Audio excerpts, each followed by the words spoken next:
In the late 1960s, Americans would see an influx of European and Japanese cars begin to hit the market. These vehicles were way more fuel efficient than anything being produced in America at the time, and due to this, it put a lot of pressure on the homegrown companies, who would also begin development of their own fuel-efficient models, and one of these would go down notoriously as a dangerous vehicle, and is went on to serve as a textbook case for unethical business practices. That's right, I'm talking about the Ford Pinto and the scandal around it. Now, I'm not going to deep dive on its history or anything, because that's not important to our first conspiracy. But basically, Ford rushed the development of the car, getting it developed in about half the time that it usually takes, and right away, it was found that this car was extremely dangerous in the event of a rear-end collision, because the gas tank, it would often rupture and explode or catch fire, putting the passengers at risk. And it didn't even have to be high-impact crashes. It could happen at slow speeds of 20 miles per hour. Now the catch was, internal Ford documents were eventually released to the public, which showed Ford knew this was an issue. But to send out recall notices and spend $11 to correct the issue, well, it was simply way more expensive to do that than to just respond to the lawsuits. That's right, according to Ford's estimate, it would have taken $137 million to replace that part on every Pinto on the market, whereas responding to lawsuits would have cost way less. So they said, who cares how many people get hurt or die in these fires? Which, by the way, there are different estimates on. The National Highway Traffic Safety Administration stated they found 27 deaths that could link to the fires caused by the Pinto, while other independent investigations found that it numbered up in the hundreds, while Ford themselves estimated it would have saved 180 lives a year and another 180 severe burn injuries. The fallout didn't help Ford's image, which was now seen as an extremely greedy company willing to sacrifice lives to save money. And I'm not just picking on Ford here, because there's a ton of companies who have done questionable things to save money, like using smear campaigns and fake scandals against would-be whistleblowers to make their claims look ridiculous, while every legal loophole conceivable has been used to cripple competitors, journalists, and just about anyone who gets in the company's way. There's even been attempts at blackmailing people to earn their silence. But it leads to this first conspiracy that, if these corporations are willing to go this far, what else could they be guilty of? Is it possible these companies have kill lists? According to the theory, at the top of these companies, where the real decision makers meet, a kill list is kept of all their enemies, who need to be dealt with in more extreme measures, like assassination. For example, let's say someone who would be around the mid-corporate level discovers a flaw that would set back production of a project and cost millions of dollars to fix. This person brings it to the attention of the decision makers at that company, who ignore it. He in turn feels he must go to the press because this flaw could result in deaths of anyone who uses the product. The CEO and other members of the board then just put this person on their list and begin shopping around for a mercenary. And then one day, the would-be whistleblower falls out of a window accidentally and the flaw is forgotten about. Or let's say, two company rivals are competing to take over the whole market, and things like corporate espionage begins, and before long, an assassin working for Company A infiltrates the upper echelon of Company B, and soon, the most important person at Company B gets murdered in an unfortunate robbery attempt. Or maybe someone is trying to stop a company merger which will lay off hundreds of people, and this person has an unfortunate accident on their way home due to the loss of their brakes, which ends in their death. This theory is actually not that far-fetched due to so many corporate scandals in the past, like the Ford Pinto, and also due to the fact that many of these corporations hide the decision-making at the upper levels, which just leads to more conspiracies. And heck, there are documented cases of companies using violence on employees who are striking, so it's not that far out of the realm of possibility. But there's never been any proof that any kill list actually exists, and it's probably far more effective and less risky to just use good PR and lawyers to fight off would-be enemies. Ever since the dawn of man, numerous soothsayers and prophets have preached about the coming of the end of days, a time when the world, or at least mankind, will end. It's found in some religions, especially Christianity, and, unsurprisingly, many people today believe we are living in the end times. But this next conspiracy suggests that the end days have already occurred, and humanity ended. Now, the theory divulges a little bit here, but we'll take a look at a couple of the more popular ones. And since we have already discussed Christianity, let's look at that angle first. The rapture is an event that believers and practicers of the faith are taken to heaven, which leaves the rest of humanity to face tribulation, a period that occurs before the second coming of Christ. Some conspiracy theorists, especially ones that are more spiritual-minded, believe that this has already occurred and no one has recognized it yet, although they will often cite perceived moral and spiritual decline in mankind, hence the reason. And I know you may be thinking, but none of these Christians have been taken to heaven yet, so doesn't that rule this one out? Well, according to the believers of this theory, it is possible that the faithful may have been removed without a huge dramatic event taking place, like their souls may have ascended to heaven, leaving their bodies here, which have blended in and not tipped anyone off to the rapture taking place. The next take on the world has already ended conspiracy ties in with the simulation hypothesis, and I know you have heard of that. It's the idea that our reality is actually a computer simulation and none of this is real, and instead, we are being watched and studied by a far more intelligent species who designed the simulation. However, in this version of the theory, the creators of the simulation were actually us. Yes, at one point, when mankind reached its technological apex, he was able to create these simulated realities, and that proved to be fortunate because Earth would be hit with some kind of disaster that destroyed everything. Maybe it was nuclear war, or a comet smashing Earth, or maybe even an alien invasion. The reason is not important. What is, was this technology was used by humanity to load ourselves into a virtual environment that would survive this catastrophic event. That is supposed to explain things like deja vu or the Mandela effect. It can even explain instances of weird phenomena, which is supposed to be because the simulation is not perfect and can sometimes produce errors. Bohemian Grove is a rabbit hole full of conspiracies that I'm sure many of you have already heard about. It's basically a campsite used by the world's elite that is shrouded in secrecy. It's a 2,700-acre private campground in Monte Rio, California, which is owned by the Bohemian Club and has members from the political world as well as the business world and some types of media. It's a place where photography is banned, but there have been leaked photos as well as information. They meet for 2 weeks every year in mid-July, where it's guarded by ex-military personnel with high-end security equipment, such as thermal and night vision goggles and vibration sensing alarm systems. Add in the fact that we have no idea what they meet about, and you can see why there is so much speculation about it that arises. This was only amped up more by conspiracy theorist Alex Jones, who was able to infiltrate and shoot footage of one of their ceremonies, one that Jones later on claimed was a ritual sacrifice, although others have claimed it is nothing more than a frat party. But we could go on all day about what it is the Bohemian Grove is allegedly doing, but that's not the conspiracy on this one. Instead, we are going to talk about the location. One wonders why a place that has drawn so much publicity and potentially made themselves targets to some crazy person that wants to get in and cause harm. Why meet at a place like this when you could just move it somewhere else? I mean, the safest and most secretive thing they could do would be to move the annual meeting to a different location every year. And considering these people are extremely wealthy, it wouldn't be an issue to do it, which leads to the theory that these annual meetings must happen at this location for a reason, and that reason is most likely spiritual or occult. Perhaps it's the presence of ley lines, something we have discussed before.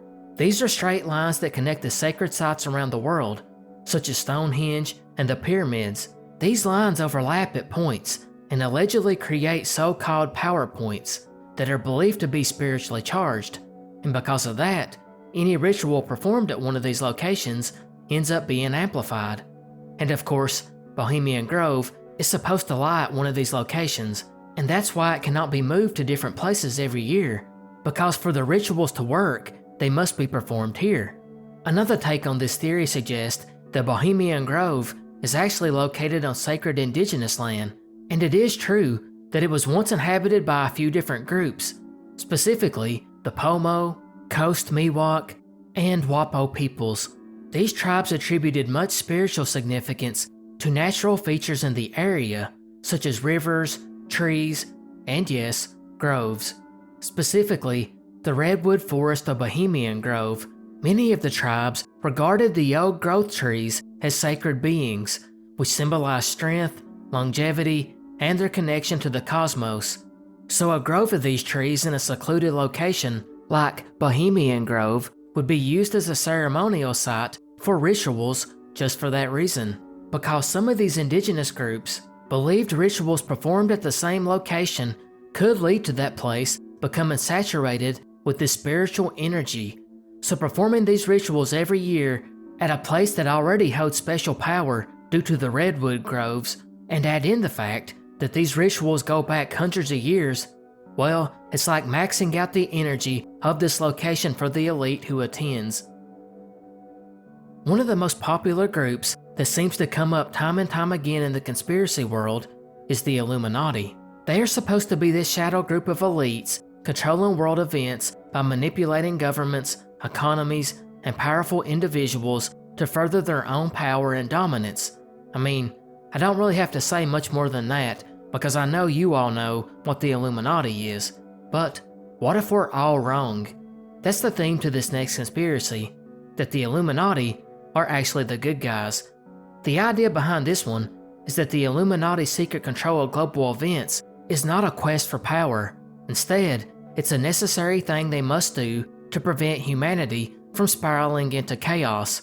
They hide behind the scenes, using their power to guide the world toward a more sustainable future, and therefore are protectors, not oppressors. Some versions take this theory further and speculate that the Illuminati are actually working to guard humanity from alien threats or other supernatural forces that the average person can never understand or even conceive of.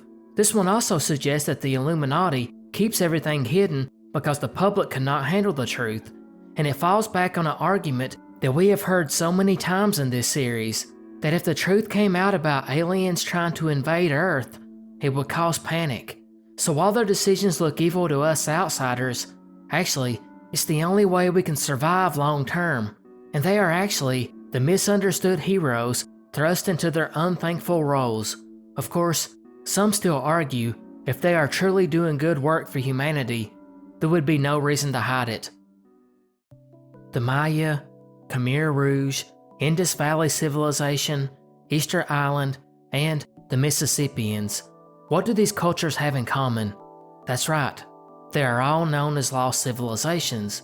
They are kingdoms and cities that reached unprecedented heights during their time and then vanished, leaving little clue as to what had happened. The Maya may be the most famous example of this in the West.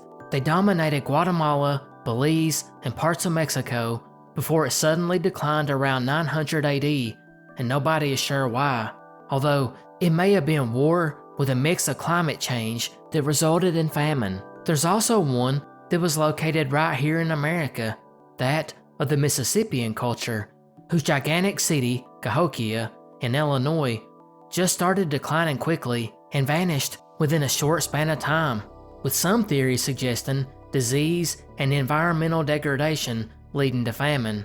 But what if there's a darker reason all of these advanced civilizations just vanished? That brings us to the theory that lost civilizations are concluded experiments. According to this one, the world is nothing more than a laboratory where some secret society is controlling and studying experiments known as civilization. These elites vary depending on the theory and are sometimes presented as these advanced alien beings or ancient entities, or possibly the remnants of a previous human civilization with very advanced knowledge. And their goals, again depending on which version you hear about, could be to test different government systems, or to study society structures, or possibly just to study human behavior under certain conditions.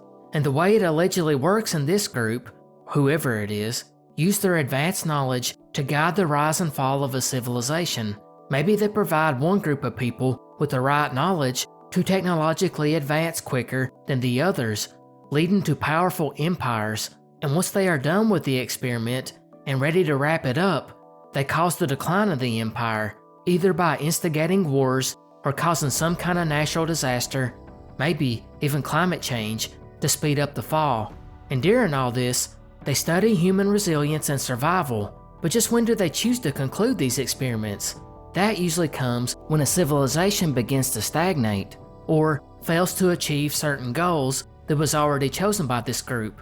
And once the civilization has failed due to war or instability or some kind of disaster, this secret society destroys physical records, monuments, and oral histories, so future societies cannot learn much from them. Maybe this is what happened to the Indus Valley civilization, or maybe this might explain why the monuments were left behind at the Mayan civilization, because the secret society was not able to fully erase them. Likewise, it could explain why Atlantis, a highly advanced civilization, was destroyed and erased. Maybe it grew too powerful for this secret society's agenda. The theory even goes into our time and suggests the elite are experimenting with one global civilization, testing humanity's ability to function as one entity, and they test us with wars, economic collapses, and pandemics. But why? Why do any of this, assuming it's true? Well, this theory is a lot like the simulation theory, where our reality is running in the digital world and is being studied, except in this theory, it's all real.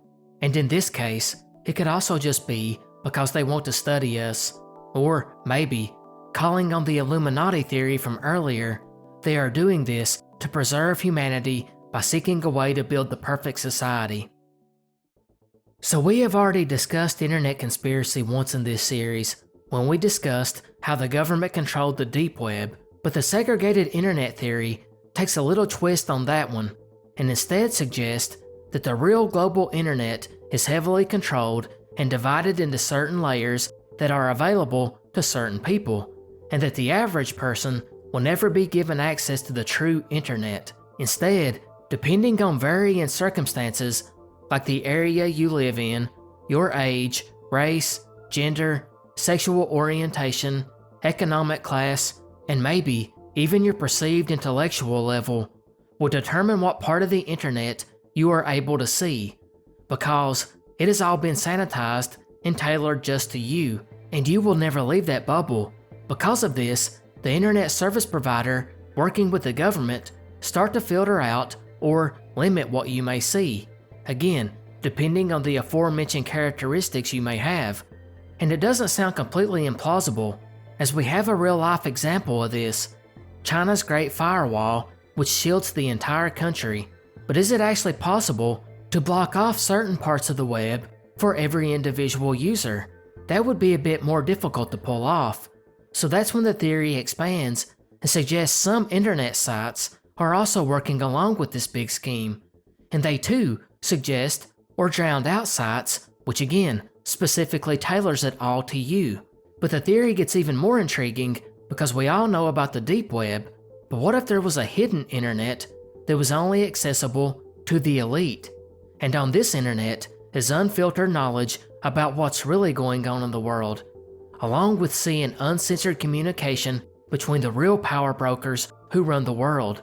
Speaking of, while the elite are accessing the hidden internet, talking to the most powerful people in the world, well, your internet is mostly bots. That guy you're arguing with on social media is nothing but a bot to keep you occupied so you don't sniff out the real scheme taking place right under your nose. And these bots are everywhere from comment sections to forums, and now even customer service, leaving us many times to feel like it's just us occupying this space on the web. It gets even worse when you consider that on the segregated internet, you also have some platforms that are charging to be a participant, which basically reinforces segregation based on your socioeconomic status. Which brings us to the next point. If the internet can be split up like this, and tailored specifically to you, is it also possible your internet speed is intentionally throttled? Or What about its availability? Is it possible your connection going down is not the sign of bad weather or poor infrastructure, but instead, you have been intentionally put in timeout for something you said on the web, something that went against the powers that be? And maybe that happened when you were in one of your echo chambers that was again suggested to you in your bubble. Maybe 4chan is not the home of free speech that you think it is, and instead, you're being directed there because it's easier to subvert and control you in that hive mind, a place to reinforce your beliefs while hiding opposing viewpoints, further isolating you from the real internet. So I'm sure the majority of you have heard the theory that professional sports is all scripted and the winners are predetermined. That's a pretty old conspiracy, and it's argued that it can be traced back to the bread and circuses policy of the Romans, which sounds exactly like you think. By providing distractions for the public with constant entertainment, everyone forgets about real political or social issues. They instead focus on the games and rivalries and do not worry about what the government is doing. And it's easy to see why people would believe that. First of all, is the structures of these leagues. You get rivalries like the Yankees and Dodgers, who met in the World Series this year. You have those dramatic comeback victories that keep you glued to the last second.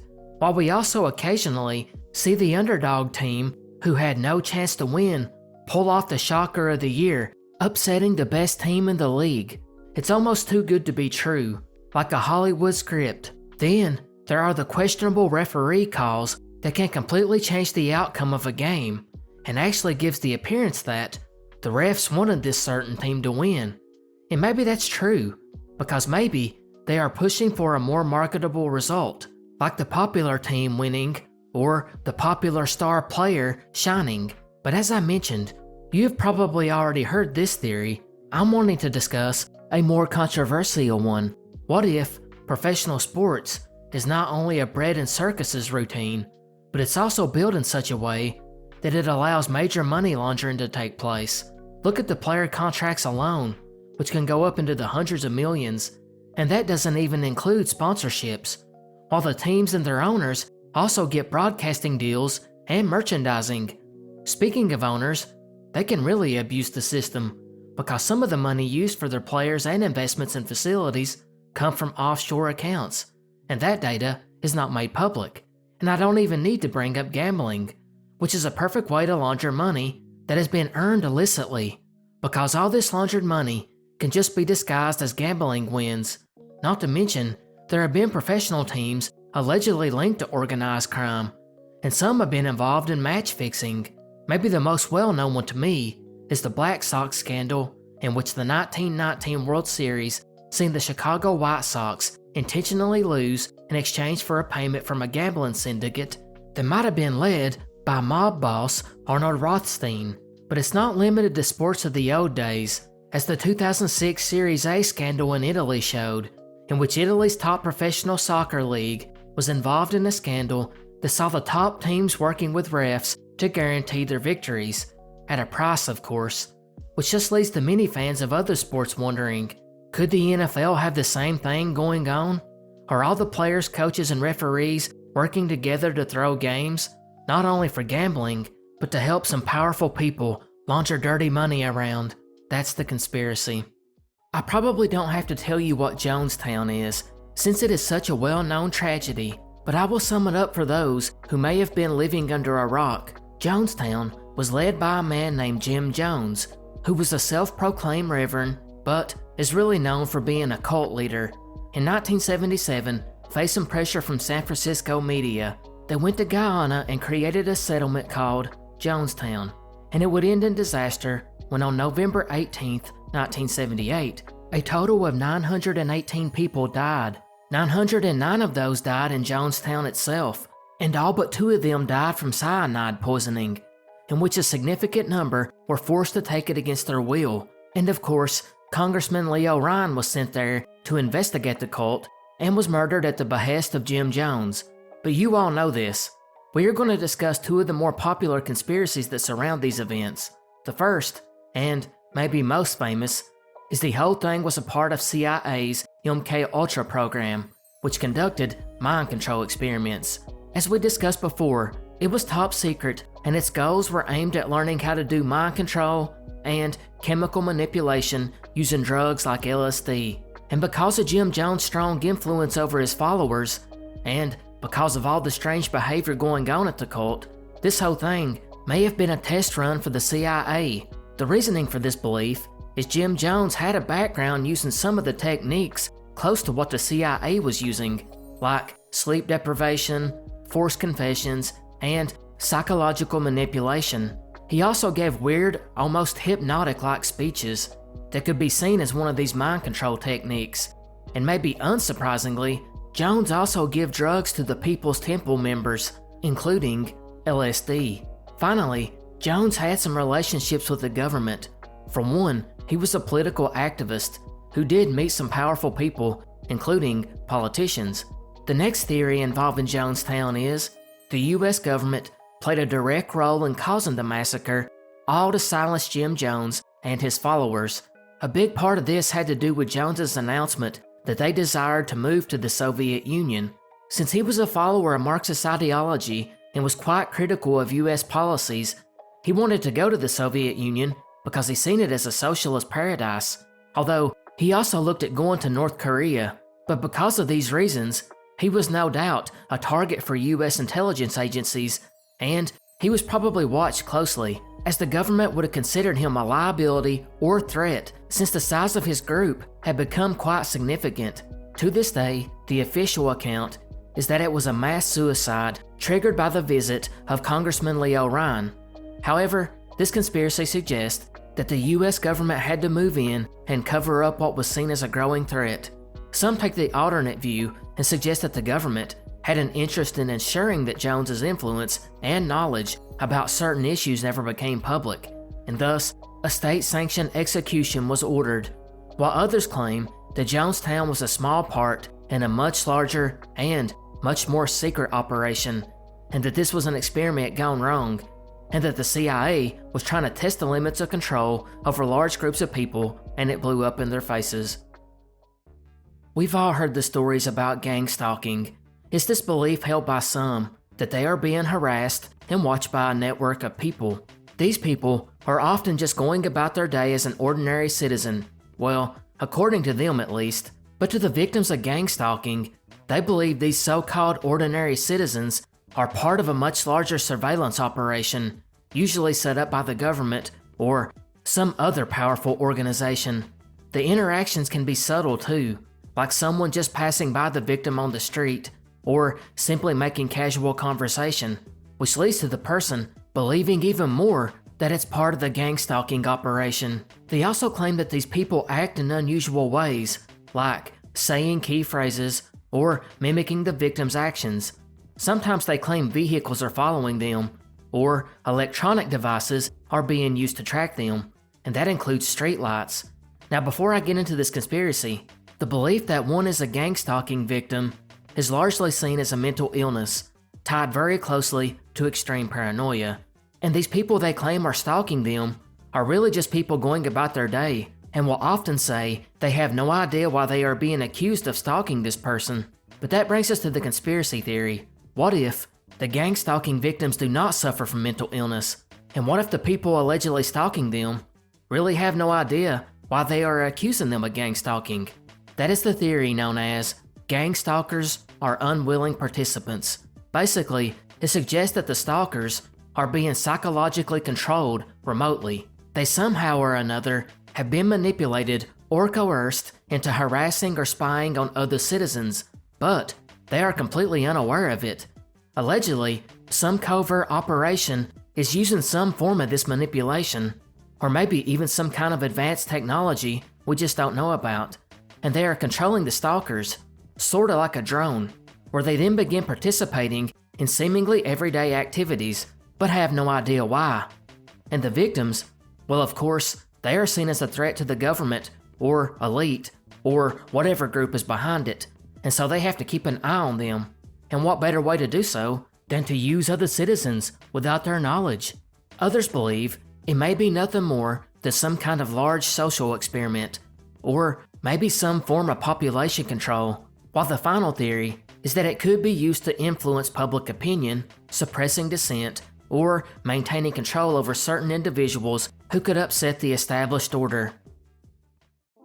If you are only a casual conspiracy observer, I would still bet you have heard of the Clinton body doubles conspiracy. It's one that's been around since the mid-90s and basically suggests that the Clintons, Bill in the 90s and Hillary in the 2000s, both resorted to using body doubles. And why they did this is for different reasons. The big one for Bill is obviously the Monica Lewinsky scandal. The stress overwhelmed him and made him look tired and weak, and he wanted to hide that from the public. While Hillary, during her election campaign, was suggested to have used a body double when many started noticing how sick she looked, and even at one point looking like she fainted. But there are other reasons. The most understandable one is safety. Possibly when the Secret Service receives a reputable tip about someone who wants to harm the president, but then they can't find this person, so they use a body double just to be safe. But to be fair, this is not strictly a Clinton thing. In fact, pretty much every president of the last 50 years has been accused of having body doubles at one point or another, and that's because it's not a conspiracy. In fact, the correct term is political decoy, and it's been around forever, going back to Emperor Augustus of Rome, who is believed to have used body doubles for dangerous public situations where he feared assassination attempts.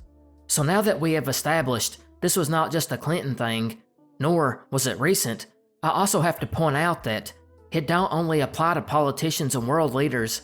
Many power brokers and members of the elite have been known to hire body doubles, billionaires, CEOs, and so on and so on.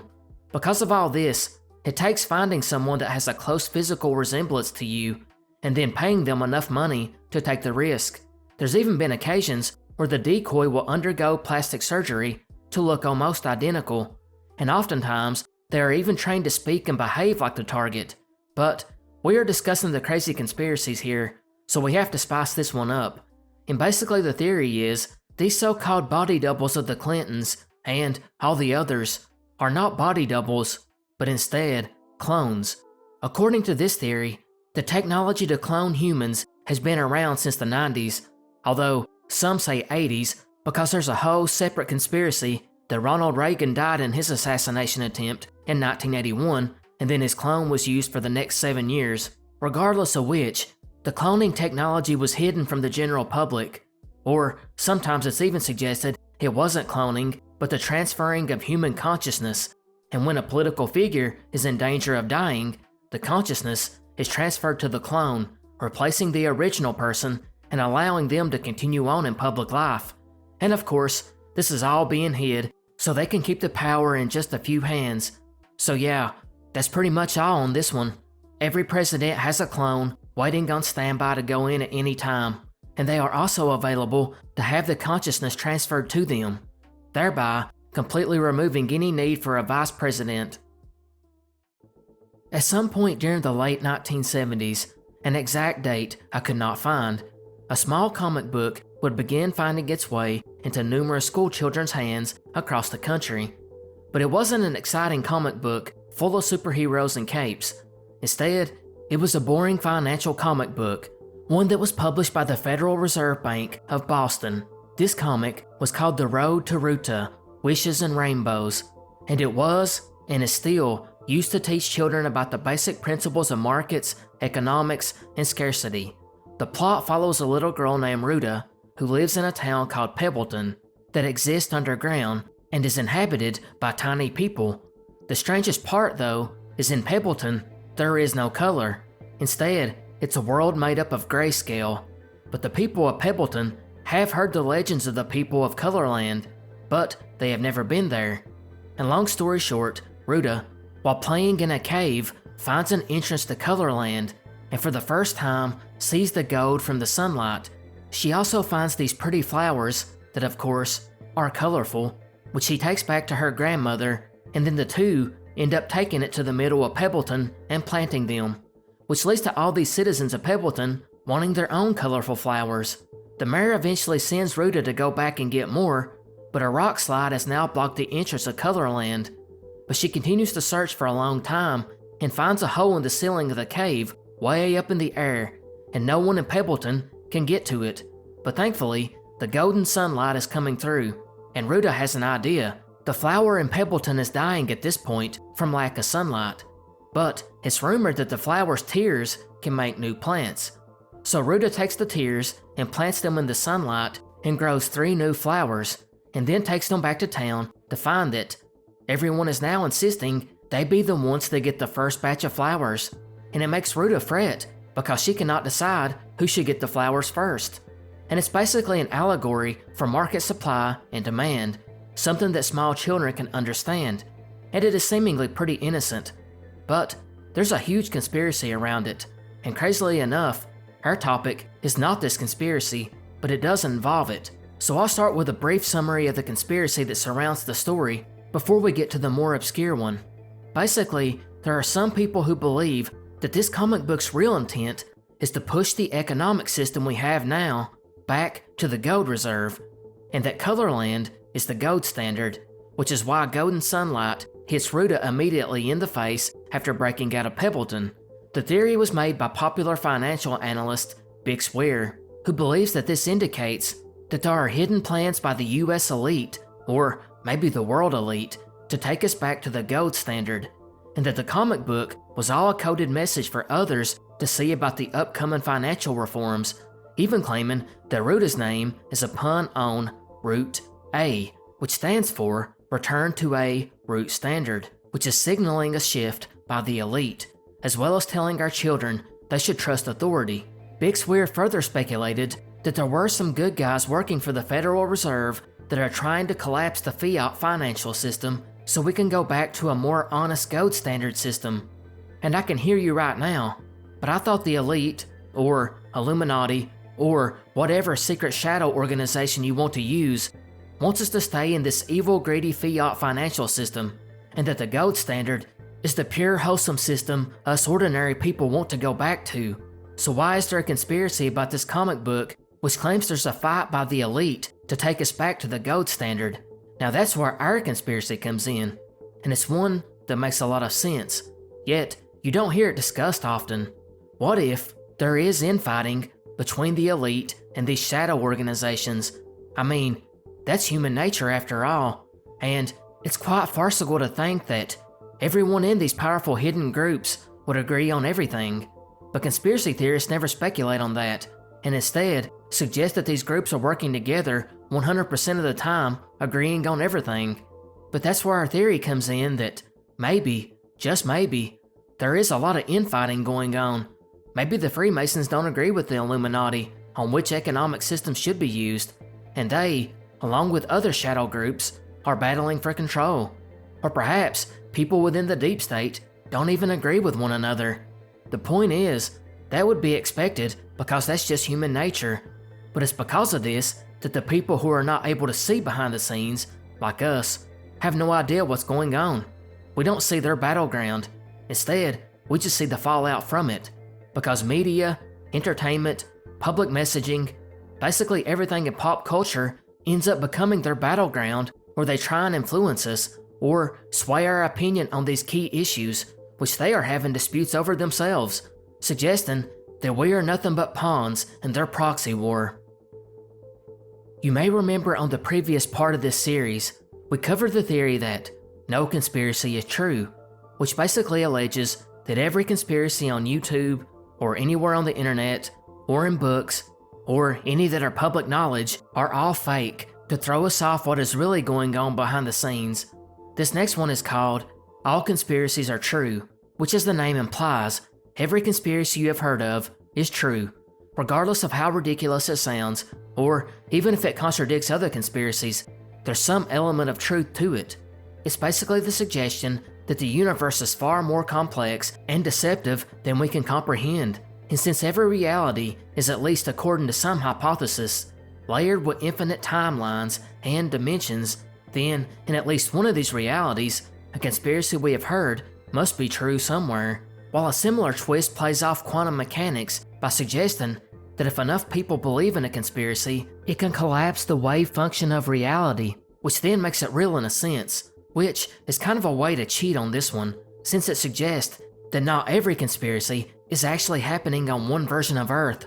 However, There are some that believe that that is the case, and how it works is that the governments, secret societies, and other powerful entities are so adept at manipulating information that they are able to create false narratives which hide truths by surrounding them with absurdities, making even the craziest conspiracy partially real.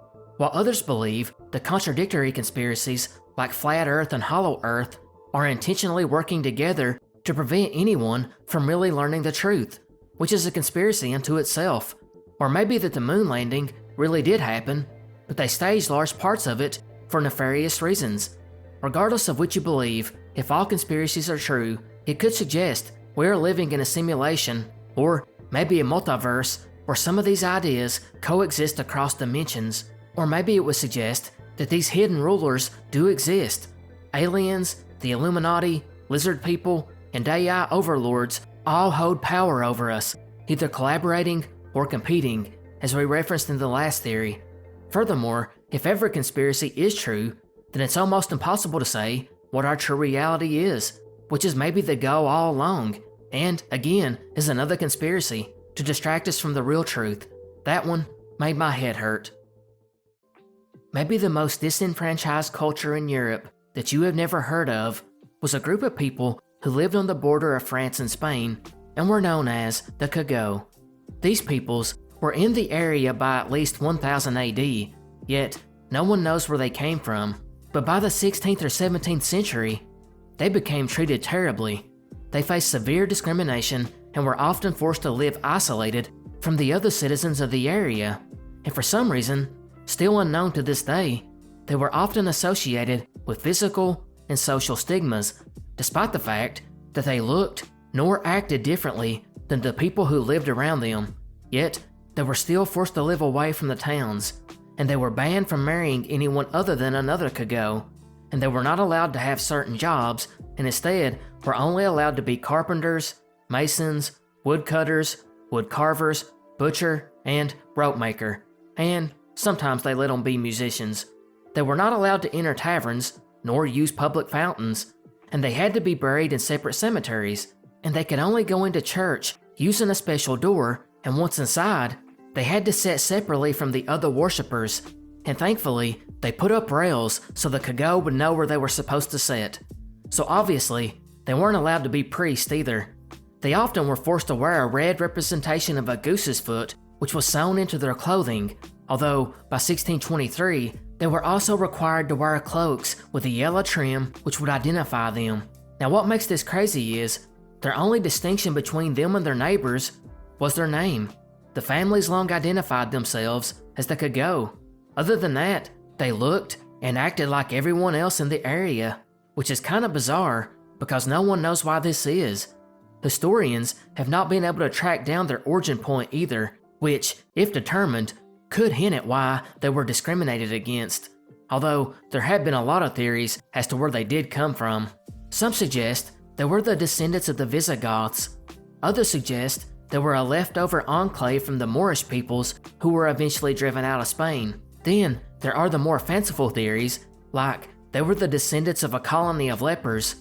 And on that one, there was some blood testing done in the 1940s and 50s, which showed they were closer to being French than Spanish, which led to the theory that they were French migrants from leper colonies.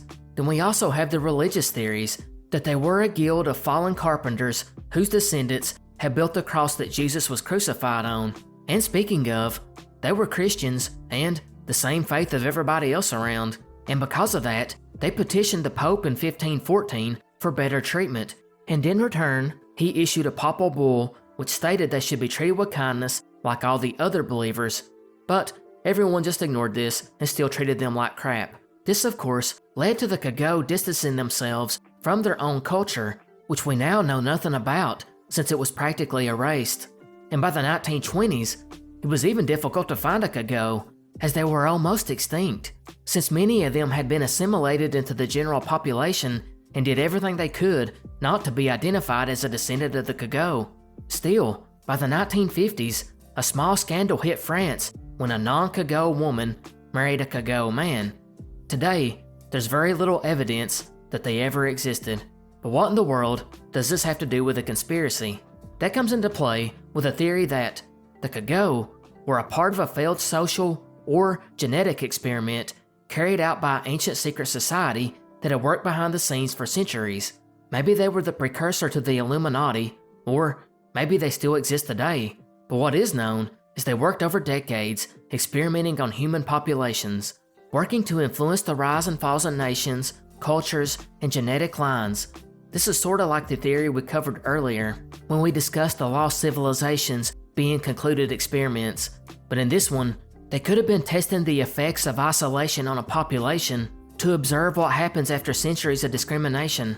So the group was systematically ostracized and isolated from larger society, where they were then observed to see how it affected the Cagots as well as the larger population. The theory further elaborates that this very advanced secret society was then able to use memory wiping technology, which is why there are no clear records of where the Cagots came from, as some kind of technology was used to erase every last trace of their existence from the official records and even from the collective memory of society, which explains why over time they began to fade from memory, and after the experiment was over, they were just absorbed into the general population with their unique heritage gone. Although, unfortunately for them, they were still subjected to lingering prejudice and discriminatory practices, possibly due to people having a subconscious cultural memory of them, which might explain why there was a scandal with the French woman marrying a Cagot man in the 1950s, which again goes back to the study, and perhaps they are waiting to see how long it takes before the discrimination stops, even when there's no clear reason as to why they were supposed to be hated to begin with. But this brings us to the final part of this conspiracy. What if this wasn't just limited to the Cagots? Is it possible entire regions or groups of people were also subjected to similar experiences, and then later these shadow groups who organized them erased everything about these peoples? And that could explain why some groups, despite appearing in historical records, appear to have no clear origin point, which could also mean that these people, cultures, and nations were also created by the same people that are controlling the trajectory of human society. In other words, the Cagots are just one piece of the puzzle, and these other lost groups went through similar treatment before being erased, which also explains why certain languages and cultures have vanished. And if it's true that cultural amnesia exists, caused by memory wiping techniques, then it could explain why certain groups of people are still discriminated against today, even when there's no clear reason as to why, because it's in society's subconscious.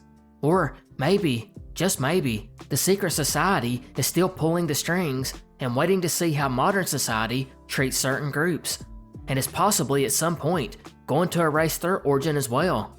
Regardless, it's scary and a little depressing to think about. And maybe it was just an experiment, one performed over centuries by this secret powerful group. Or maybe we're just looking for an excuse for our own cruelty. And this brings us to the conclusion of part 3 of the Crazy Conspiracy series. I hope you all enjoyed. Goodbye and good night.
Congratulations, you found the secret conspiracy. It's been almost 2 years since my last conspiracy series, and in that one, we covered one particular one which claimed Taylor Swift paid Kanye for the 2009 VMA incident. And since that time, Taylor Swift has exploded. As I am recording this in November of 2024, her Toronto concerts saw prices for tickets ranged from $5,000 to $22,000, which is just insane. And it got me to wondering, how could she have gotten so popular? Is there a conspiracy behind this? And I believe I found one. And by found, I mean I made it up. What if a group of shadowy figures in the music industry, known as the Swift Shield, carefully orchestrated the rise of Taylor Swift, all in an effort to distract the public from the brilliance of Lana Del Rey? Maybe it's because her genius-filled melancholy lyrics, which, if not properly controlled, could totally destabilize the cultural landscape. That's why Taylor Swift is portrayed as the opposite girl next door with her catchy, relatable songs, while Lana's noir aesthetic could be seen as too provocative for the mainstream, or possibly just too intellectual for the normies, so they had no choice but to use Taylor's image to drown out Lana. For example, Lana's album, Chemtrails Over the Country Club, was supposed to be released in May of 2020, but was then suddenly pushed back a year. 2 months after that, Taylor Swift surprised the world with her Folklore album. Is that a coincidence or a conspiracy? I think we both know the answer to that.